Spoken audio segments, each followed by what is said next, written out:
ಮತ ಕಳುವಾಗಲಿಕ್ಕೆ ಬಿಡ್ಕೊಡುದು,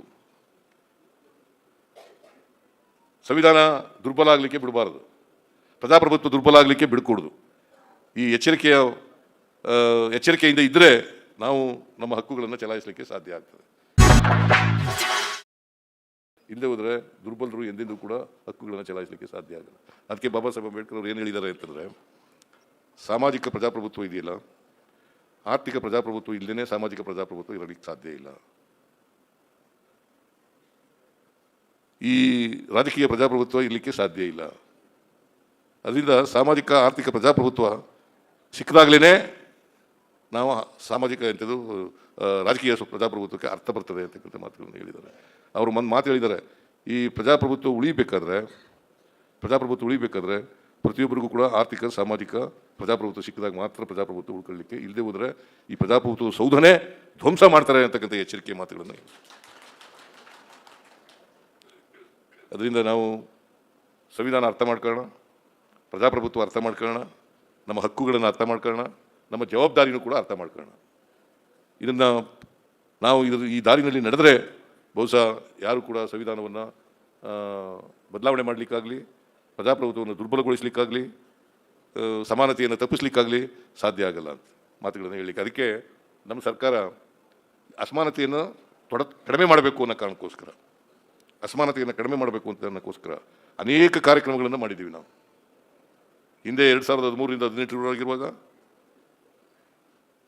ಅನೇಕ ಭಾಗ್ಯಗಳನ್ನು ಕೊಟ್ಟು ಆರ್ಥಿಕ ತಾರತಮ್ಯ ಏನಿದೆ, ಸಾಮಾಜಿಕ ತಾರತಮ್ಯ ಏನಿದೆ ಅದನ್ನು ಕಡಿಮೆ ಮಾಡ್ತಕ್ಕಂಥ ಪ್ರಯತ್ನವನ್ನು ಮಾಡಿದೆವು.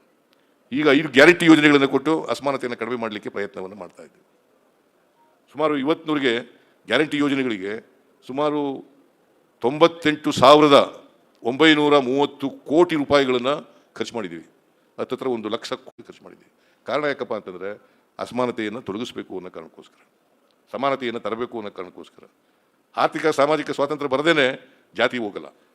ಯಾಕಂತಂದರೆ ನಮ್ಮ ಜಾತಿ ಇದೆಯಲ್ಲ ಭಾಳ ಆಳವಾಗಿ ಬೇರ್ಬಿಟ್ಬಿಟ್ಟಿದೆ. ನಮ್ಮ ಜಾತಿ ವ್ಯವಸ್ಥೆ ಚಲನೆ ಇಲ್ಲದೆ ಇರ್ತಕ್ಕಂಥ ವ್ಯವಸ್ಥೆ.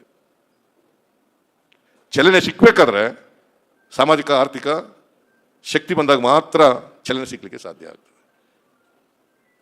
ಇಲ್ಲದೆ ಚಲನರಹಿತವಾಗಿರ್ತಕ್ಕಂಥ ಜಾತಿ ವ್ಯವಸ್ಥೆಯಿಂದ ಬದಲಾವಣೆ ಆಗಲಿಕ್ಕೆ ಸಾಧ್ಯ ಆಗಲ್ಲ, ಸಮಾನತೆ ಬರಲಿಕ್ಕೆ ಸಾಧ್ಯ ಆಗಲ್ಲ, ಸಾಮಾಜಿಕ ನ್ಯಾಯ ಬರಲಿಕ್ಕೆ ಸಾಧ್ಯ ಆಗಲ್ಲ. ಎಲ್ರಿಗೂ ಸಮಾನವಾದಂಥ ಅವಕಾಶಗಳು ಸಿಕ್ಕಬೇಕು, ಆರ್ಥಿಕವಾಗಿ ಸಾಮಾಜಿಕವಾಗಿ ಸಮಾನವಾದಂಥ ಅವಕಾಶಗಳು ಸಿಕ್ಕಿದಾಗ ಮಾತ್ರ ಬದಲಾವಣೆ ಆಗುತ್ತೆ.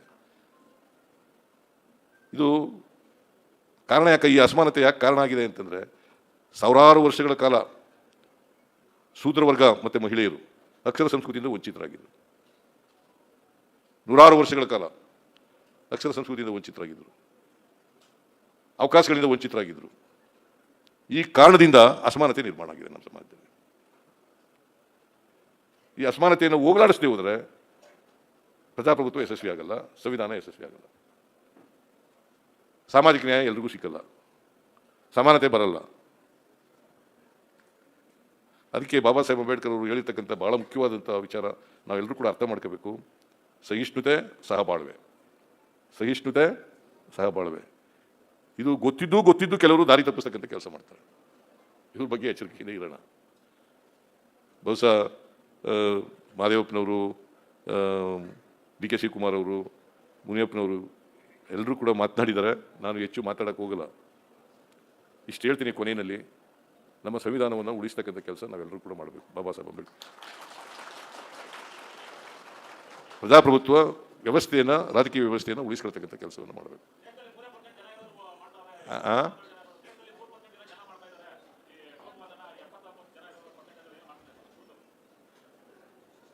ಕೂತು ಅದಕ್ಕೆ ನೀವು ಎಚ್ಚರಿಕೆ ಇರಬೇಕಪ್ಪ. ಬಹುಸಂಖ್ಯಾತ ಜನ ಇದ್ದಾರಲ್ಲ, ಅವರು ಎಚ್ಚರಿಕೆಯಿಂದ ಇರಬೇಕು. ಅಲ್ಪಸಂಖ್ಯಾತರು ಮಾಡ್ತಕ್ಕಂಥ ಕಿತಾಪತಿಗಳನ್ನು ಬಹುಸಂಖ್ಯಾತ ಜನ ತಡೆಗಟ್ಟತಕ್ಕಂಥ ಕೆಲಸವನ್ನು ಮಾಡಬೇಕು ಅಲ್ವಾ?